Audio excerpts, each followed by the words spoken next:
할렐루야. 오늘 이 말씀을 통해서 우리의 영혼이 새롭게 살아나고 또 주를 향해서 이 한 해를 열심히 달려가시기를 주님의 이름으로 축복합니다. 어느 한 노인이 이 장터에 갔습니다. 그런데 거기에 바이올린 하나 있습니다. 근데 바이올린이 막 먼지도 많고 막 때도 많고 막 줄도 끊어지고 부서진 것도 있고 하여튼 거의 볼 때에 쓸모없는 이 바이올린입니다. 그런데 그 노인이 그 바이올린을 삽니다. 주위에 있는 사람들이 도대체 저 바이올린을 가지고 뭘 하려고 하느냐고 막 그렇게 이야기를 합니다. 하지만 이 노인은 그 깨지고 먼지가 쌓이고 아무것도 쓸 수 없는 이 바이올린을 정성스럽게 손질합니다. 그리고 다시금 잘 만들어 가지고 아주 정말 처음 바이올린처럼 아주 멋지게 복원하는 데 성공합니다. 그리고 이 노인이 얼마 지나지 않아 그 바이올린 산 시장터에 가서 이 바이올린 연주하게 됩니다. 주위에 있는 사람들이 깜짝 놀랍니다. 그렇게 깨지고 그렇게 먼지투성이고 쓸모없던 그 바이올린이 정말 그 시장 바닥에 울려 퍼지는 소리가 그 모든 사람들의 귀는 물론이요 마음까지 매료시키는 이 바이올린으로 재탄생한 겁니다. 여러분, 우리가 이 땅에 살아가면서 아무런 쓸모없는 사람은요 존재하지 않습니다. 우리는 살아있는 그 자체로 완성품입니다. 우리가 때로는 연약하고 우리가 주님 믿다가 쓰러지고 넘어지고 좌절할 때 얼마나 많습니까? 그런데 너무 겸손은요 오히려 나를 무너지게 합니다. 우리가 연약하고 부족하지만 우리를 통해서 일하시는 그 하나님의 원대하신 그 일을 바라본다라면, 그 역사를 바라본다라면 나는 정말 어떤 곳에서도 아주 뛰어난 존재가 될 수 있다는 것입니다. 우리 옆에 분에게 한번 인사할까요? 당신은 있는 자체로 100점입니다. 시작.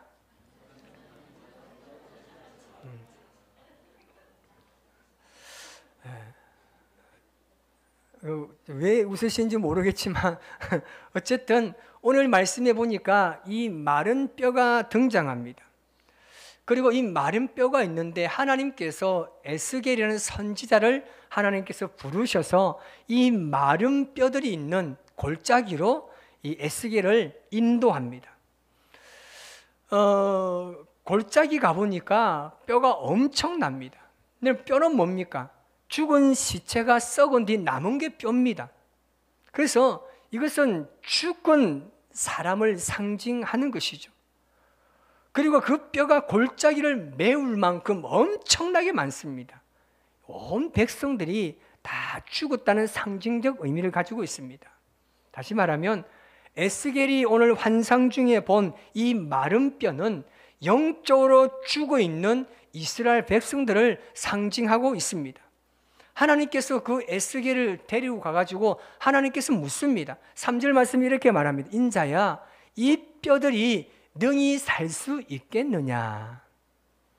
제가 여러분들을 공동무지 데리고 가가지고 얘야, 이 뼈가 오늘 살겠느냐? 하면 여러분 저를 어떻게 하겠습니까? 바로 119 전화 안 하겠습니까? 이 목사님 어떤 생각하고 있는지. 마찬가지입니다. 이 질문에 대해서는 여러분 어쩌면요 이건 질문이 아닌 겁니다. 생각해 보세요. 뼈들이 어떻게 살겠습니까? 그리고 뼈들이 산들 어떻게 산단 말입니까? 그런데 에스겔을 보면요 하나님께서 이 뼈들이 살아나기를 원한다는 것을 에스겔이 알았다는 말입니다. 그래서 에스겔은 뭐라고 대답합니까? 주 여호와여, 주님께서 아십니다. 이건 참 아주 신학적 말 같기도 하지만 어쩌면요 떠넘긴 거랑 마찬가지입니다. 내가 어찌 압니까? 하나님이 알죠. 사실 이 말은요 에스겔의 대답은요 모든 생명을 주관하시는 분은 하나님이십니다 라는 것을 인정한 말입니다. 사실 죽은 뼈들은 누굽니까? 포로로 잡혀간 남유다 백성들을 의미합니다. 하나님께서 에스겔에게 명령하십니다. 오늘 본문 4절 말씀을 우리 같이 한번 읽어봅니다. 또 내게 이르시되 너는 모든 뼈에게 대언하여 이르기를 너희 마른 뼈들아 여호와의 말씀을 들을지어다. 아멘. 그리고 5절 후반절에 이렇게 말합니다. 내가 생기를 너희에게 들어가게 하리니 너희가 살아나리라. 1차는 뭡니까? 여호와의 말씀을 들으라는 말입니다. 이런 말씀은요, 유다 백성들이, 이 말씀은 뭐냐면 이 유다 백성들, 이 죽어 있는 유다 백성들이 그동안 하나님의 말씀을 듣지 않았기 때문에 죽었다는 말입니다. 유다 백성들이 하나님 말씀을 듣지 못해서 이들은 죽어 있는 시체가 되었다는 말입니다. 그런데 하나님께서 어떻게 하셨습니까? 이들에게 끊임없이 말씀하셨습니다. 수많은 선지자들을 보내셔가지고 여호와께로 돌아와라. 하나님께서 말씀하신다. 이 말씀을 듣고 너희들은 돌아오면 분명히 살 것이다 라고 말씀하셨지만 그들은 말씀을 듣지 않았습니다. 그래서 심판받은 겁니다. 그리고 또 하나는 뭐냐면 말씀을 듣지 않아서 죽은 영혼들이 살아날 수 있는 방법이 딱 한 가지밖에 없습니다. 뭡니까? 하나님의 영입니다. 하나님의 영으로만 죽은 영혼이 살아날 수 있다는 겁니다. 그것이 바로 뭐라고 이야기합니까? 생기라고 이야기합니다. 에스겔이 하나님의 말씀에 따라서 뼈들을 향해서 대언합니다. 하나님의 말씀에 따라 선포되어지자 뼈들이 막 소리가 나기 시작합니다. 움직입니다. 이 뼈, 저 뼈가 서로 들어맞아가지고 뼈들이 서로 연결되고 있습니다. 뼈에 힘줄이 생기고 살이 오르고 그 위에 가죽이 덮였습니다. 사람의 형태로 완전히 갖추어졌습니다. 하지만 결정적인 게 없습니다. 뭐가 없습니까? 생기가 없습니다. 하나님의 말씀을, 하나님의 백성을 살리는 마지막의 마침표는요, 하나님의 숨, 바로 생기입니다. 구약에 우리가 창세기 보면 하나님의 숨이 있잖아요. 후, 이겁니다. 이게 원어적인 해석입니다. 후, 시작. 후. 옆을 하지 마십시오. 옆을 하면 좀 곤란합니다. 후, 이겁니다. 하나님께서 사람의 형태로 만들어졌지만 그 사람이 사람의 모습과 존재를 완전히 활동하기 위해서는 하나님의 후라는 숨이 필요한, 생기가 필요합니다. 그래서 하나님의 영이 들어가자 생명이 살 수 있는 겁니다. 이것을 볼 때 사람을 살릴 수 있는 방법은요, 딱 두 가지입니다. 뭡니까? 첫 번째는 하나님의 말씀입니다. 또 하나는요, 생기입니다. 하나님의 말씀은요, 우리의 영혼을 소성케 하는 능력이 있다고 말씀하셨습니다. 시편 119편 25절에 이렇게 말합니다. 시작. 내 영혼이 진토에 붙어 싸우니 주의 말씀대로 나를 살아나게 하소서. 이 세상에 우리가 얼마나 많은 말을 듣습니까? 아까 여러분들 식사하시면서 또 막 이야기를 많이 나누셨지 않습니까? 우리는 살아가면서 엄청난 말을 듣고 살아갑니다. 하지만 우리의 영혼을 살리는 말은 오직 하나님의 말씀뿐입니다. 이 하나님의 말씀이 영혼을 살리고 멸망에서 구원의 길로 이끄는 하나님의 역사를 나타내는 것입니다. 그러므로 우리는 이 성경, 이 하나님의 말씀, 이 말씀이 우리가 끊임없이 읽어야 합니다. 끊임없이 이 말씀을 들어야 합니다. 끊임없이 이 말씀을 전해야 하고 이 말씀에 따라 살아가야 하는 것입니다. 우리가 주보를 오늘 새로 보셨죠? 여기 보면 이제 주간 암송도 제가 한 절 만들어 놨습니다. 이 구절을 여러분들 매주 이 한 절입니다. 한 절만 암송하면요, 여러분 정말 여러분 말할 수 없는 하나님의 은혜가 임할 줄 믿습니다. 그래서 여러분 보면요, 요한계시록 1장 3절에 이렇게 말하고 있습니다. 같이 있습니다. 이 예언의 말씀을 읽는 자와 듣는 자들과 그 가운데 기록한 것을 지키는 자들이 복이 있다라고 말씀하셨습니다. 말씀을 읽어야 됩니다. 그리고 들어야 되고 그 가운데 지키면서 행하는 자가 복이 있답니다. 이건 여러분 하나님의 말씀이 이렇습니다. 하나님의 말씀대로 살아가면 이렇게 너희가 복을 받을 수 있다고 말씀하고 있습니다. 그리고 기독교 2000년이 넘는 역사 가운데 가장 위대한 전도자가 누굽니까? 바울입니다. 그 사도 바울이 그의 후임자, 그 목회자, 그 후배에게, 그 디모데에게 했던 말씀이 있습니다. 디모데후서 3장 16절에서 17절 말씀을 같이 읽습니다. 모든 성경은 하나님의 감동으로 된 것으로 교훈과 책망과 바르게 함과 의로 교육하기에 유익하니 이는 하나님의 사람으로 온전하게 하며 모든 선한 일을 행할 능력을 갖추게 하려 함이라. 하나님의 말씀, 이 성경이 사람을 온전하게 한다는 말입니다. 사람의 형태만 갖춰졌다 해서 사람이 아닙니다. 그 속에 하나님의 생기가 들어가야 비로소 사람이 되는 것처럼 우리가 하나님의 말씀인 이 성경을 열심히 읽고 듣고 말씀대로 지켜 행하는 그 모든 사람들, 이것이 바로 온전한 사람을 이룬다고 말씀하고 있습니다.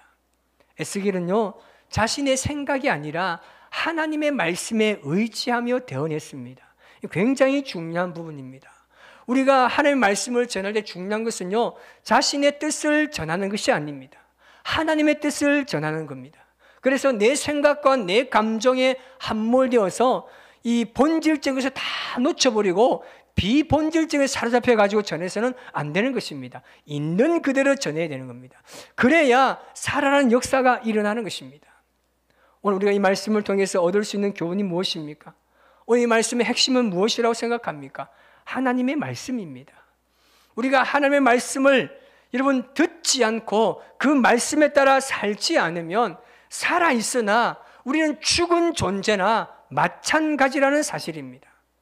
우리가 가끔 드라마를 보면 이 부모와 자녀가 싸웁니다.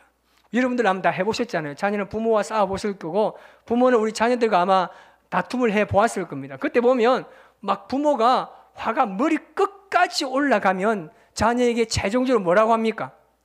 호적파라는 겁니다. 호적파. 제가 지금 저희 집에 자녀가 한 명이 있는데 지금 안 계시는데 이 자녀에게 제가 한번 정말 이 가슴 아픈 이 말 한번 했습니다. 이 어린이집 다닐 때 지독 싫은 말을 안 듣는 거예요. 이 가방 메고 가라니까 저 가방 메고 가려 하고요. 정말 말을 안 듣습니다. 그래가지고 제가 들은 것은 있죠. 제가 또 좀 약간 가부장적인 게 있어가지고 아버지죠. 그러니까 그 어린아이한테 야, 니 호접하고 집 나가 이러거든요. 야가요, 조그만 가방을 뚜뚜뚜 챙기더만요. 이리 메고 나가는 거잖아요. 그래서 사실 깜짝 놀랐습니다. 조그만 그 애가 메고 나가는 거 집을요. 그래가지고 제가 문을 확 닫아버렸습니다. 근데 아무 소리 잠잠한 거예요. 그러니까 어린아이니까 얼마나 제 마음이 좀 불안하겠습니까? 가보니까요, 딱 문을 여니까 그 앞에 딱 있는 거예요. 딱 이 포즈입니다. 이게 뭡니까? 자기 화가 났다는 거예요. 막 호죽파라는 겁니다. 그 가족이지만 이 자기 마음대로 행동할 때 보면 막 이런 이야기가 있지 않습니까? 우리가 하나님 말씀을 들어야 되는데 정말 하나님 말씀대로 살지 못할 때 하나님 마음이 이렇지 않겠습니까? 얼마나 마음이 아프겠습니까? 그런데 우리 하나님은요, 정말 대단한 분인 게요, 참고 참고 참고 또 참습니다. 최고의 임계점이 우리가 생각하는 그 임계점을 훨씬 넘는 임계점입니다. 그때 하나님께서 어떻게 하십니까? 망하게 하실 수밖에 없는 겁니다. 이 유다 백성들이 망한 결정적인 이유가 뭐겠습니까? 하나님 말씀을 듣지 않아서 그렇습니다. 하나님께서 그렇게 많은 선지자를 보내셔서 말씀하셨지만 백성들은 하나님 말씀 듣지 않았어요. 아니 어쩌면요, 하나님 말씀을 듣고 알고 있었지만 그 말씀대로 살면 자신의 유익이나 자신의 인생에 별로 윤택함이 사라지기 때문에 그 말씀을 듣지 않았을 수도 있습니다. 우리도 그렇지 않습니까? 죄를 지을 때 왜 죄를 짓습니까? 말씀인지 몰라서 짓습니까? 아닙니다. 충분히 알지만 내 삶에 뭔가 보탬이 되거나 유익이 되거나 윤택함이 생기지 않으니까 잠시만 더 두고 다시 오면 된다는 그 생각 가운데 오지 않습니까? 그런데요, 그 당시 백성들이 그렇게 살았다니까요. 그 당시 백성들이 알고 있었지만 그들은 자기의 생활의 부만 위해서 살아왔기 때문에 그냥 말씀을 잠시 덮어두고 또다시 돌아오면 되겠지, 그런 생각을 계속해서 반복하다 보니까 결국 어떻습니까? 못 돌아오는 거예요. 습관이 되어버리면 못 돌아오는 겁니다. 그게 망한 결국입니다. 정의와 공의가 완전히 상실된 채 살았습니다. 그리스도인들의 내면이 하나님 말씀으로 채워지지 않으면요, 죽은 목숨이나 마찬가지입니다. 이 세상에 살아있지만 아무런 기능도 할 수 없는 마른 뼈와 같은 존재라는 사실입니다. 하나님 말씀을 들으면요, 죽었던 영혼이 살아난 능력을 경험할 수가 있습니다. 제가 하나 더 말씀을 드리고 마치 가는데요, 7절 말씀을 보시기 바랍니다. 7절 말씀을 같이 읽습니다. 이에 내가 명령을 따라 대언하니 대언할 때 소리가 나고 움직이며 이 뼈 저 뼈가 들어맞아 뼈들이 서로 연결되더라. 아멘. 이게 서로 연결되더라. 가라브, 이 하바르라는 원어를 가지고 있는데 이거 뭐냐면 묶이다, 합쳐진다라는 의미를 가지고 있습니다. 하나님 말씀을 들으면 영혼이 살아남과 동시에 공동체가 하나로 묶어지고 연결된다는 겁니다. 말씀이 영혼에 들어가자 말씀에 대한 반응이 뭐라고요? 공동체가 화합되고 연합되어지는 살아 움직이는 생명력이 있는 공동체로 회복된다는 것입니다. 연결된다는 것은요, 우리 각자의 역할과 위치에 따라서 아주 조화를 이루어서 하나가 되어가는 과정을 이야기합니다. 이 뼈가 저 뼈가 맞습니다. 맞아 들어가면서 삶의 형태가 되옵니다. 그의 코에 그의 생기를 불어넣습니다. 그때 어떻게 됩니까? 그 뼈들이 완전한 군대를 이루게 되었다는 말씀입니다.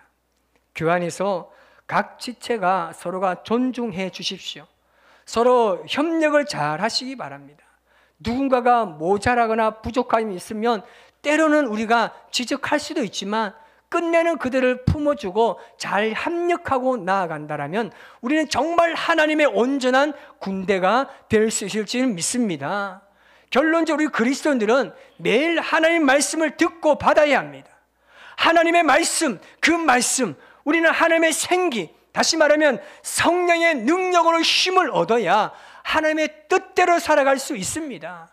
여러분, 오늘 예배드리러 나아가 보십시오. 여전히 우리를 유혹하는 수많은 문화들과 여전히 우리를 넘어지게 하는 그 죄악들과 화냄과 분냄과 엄청난 그 많은 것들이 우리를 무너지게 할 때가 있을 겁니다. 충분히 그럴 때가 많습니다. 그럴 때 여러분, 우리가 하나님 말씀을 들으면서 그 말씀대로 이겨나갈 수 있는 방법을 계속해서 채택해 나가야 합니다. 그냥 방치해두면 안 됩니다. 우리가 가장 위험한 행동이 뭐냐면 우리의 생각을 그대로 놔두는군요. 정말 위험한 겁니다. 저도 한 번씩 화가 날 때도 있습니다. 여러분, 저를 보면 굉장히 착해 보이고 온순해 보이고 이런 양 같은 사람은 없잖아요. 근데 가만히 보면요, 저도 요즘 성격이 급해서 화낼 때가 있단 말입니다. 그러면 그 화남의 생각이요 엄청납니다. 막 죽여버릴까 뭐 이러면서 막 그럴 때가 있단 말입니다. 근데 순간 그것을 계속 잡고 있으면 오히려 내가 무너지는 것을 제가 확인했습니다. 그래서 웬만하면 그 생각을 놓으려고 노력하지만 안 될 때가 여전히 많습니다. 그런데 그리스도인은요, 계속해서 연습해야 됩니다. 무너지게 하고 떠나가게 하고 잘라지게 하고 없어지게 하고. 여러분은 1년이 지나도 2년이 지나도 아멘이 바뀌지가 않네요. 우리 안에 불필요한 건요 다 잘라내십시오. 그래야 우리가 살 수 있습니다. 마틴 루터 목사님께서는요, 사람이 목숨을 걸 일을 찾지 못하면 살 자격이 없다는 아주 무서운 말을 했습니다. 목숨을 거는 어떤 일이 없으면요 살 자격이 없답니다. 참 무서운 말이지만 정말 그런 것 같습니다.